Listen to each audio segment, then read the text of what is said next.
Yung pag-ibig ni na Alon at Linang ang alamatang malanap noong unang panahon sa isang matahimik na puok sa punang Sofronio Española, Palawan, nanirahan ng isang dalaga na nagngangalang Linang. Kilala siya sa kanyang kagandahan at kabutihang loob. Bukod dito, siya rin ay may malapit na ugnayan sa kalikasan. Siya ang bantay ng mga bukid, ilog at kabundukan ng kanilang bayan. Isang araw dumating si Alon, isang batang mangingisda mula sa kabilang bayan na nahumaling sa kagandahan ng kanilang lugar. Nagkakilala sina Alon at Linang sa tabi ng ilog kung saan madalas magtungo si Linang upang mag-alay ng panalangin para sa kaligtasan ng kanyang bayan.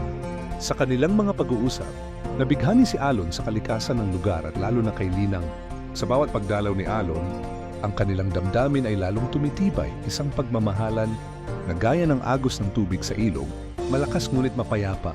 Ngunit hindi lahat ay natuwa sa kanilang pag-iibigan. Si Makisig, ang anak ng pinuno ng bayan, ay matagal nang umiibig kay Linang. Nang malaman niyang si Alon ang mahal ng dalaga, nagalit siya. Sinabi niyang magdadala si Alon ng panganib sa kanilang bayan dahil siya ay taga-ibang lugar. Nagbanta si Makisig na hindi papayagang magpatuloy ang pagmamahala ng dalawa. Upang masubok ang kanilang pagmamahal, iminungkahi ni Makisig ang isang pagsubok. Kailangang manatili sina Alon at Linang sa isang bahagi ng bayan na tinatawag na Lapad na Bukid, isang malawak na lupain na halos walang makakakuhang pagkain o tubig.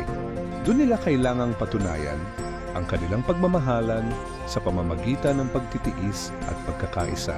Sila ay nanatili roon sa loob ng maraming araw, nagtutulungan upang makahanap ng pagkain at tubig at nagsilbing inspirasyon sa isa't isa sa kabila ng pagsubok. Dahil sa matinding pag-ibig, hindi sila sumuko. Sa tuwing nahihirapan sila, inuusal nila ang pangako na hindi sila maghihiwalay kahit anuman ang mangyari. Hanggang sa bumuhos ang ulan at nagpatuloy sa loob ng maraming araw.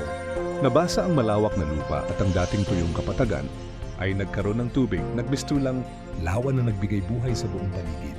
Dahil sa kanilang pagmamahalan, ang dating tuyong lupa ay naging mabunga at nagkaroon ng kasaganaan sa buong bayan. Tinawag itong malanap mula sa salitang malanap na nangangahulugang naging basa o dinilig bilang pag-alala sa ulan ng pagmamahala na nagbigay buhay sa lugar.